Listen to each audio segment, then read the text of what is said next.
He'd start by shouting and throwing things. It got to the point where I was walking on eggshells. He ate away at my mental health. Mary had been trying to leave her abusive partner for over a year.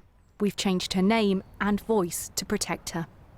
He punched holes in the doors and the walls. He broke a window in front of the children. And he'd keep going even when I was crying. A year ago, social services got involved. I knew I had to get my children out.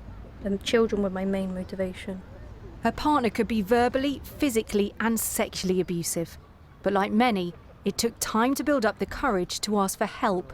Within a few days of lockdown starting, she knew she had to leave. Lockdown played a big part. He wasn't working and was constantly around. I couldn't go out. His arguing and kicking off was getting a lot worse. I couldn't see anyone. She says it was her mum who told her to contact a charity called NextLink for help. She phoned them, and within a week, she was in a safe house. The fear is there are many others, like Mary, suffering too. We've heard victims say, perpetrators have said to them, you can't leave now because the police will arrest you. We've heard victims say that perpetrators say no one will believe you because everyone's too busy, there's no support services for you. None of that is true. There is support and the police are treating domestic abuse as an absolute priority, but perpetrators will use whatever they can. Although the majority of victims and survivors are women, men are at risk too. Nationally, charities are warning of the effects on victims. There were 16 people killed in the first 3 weeks of lockdown. That's the highest in 11 years.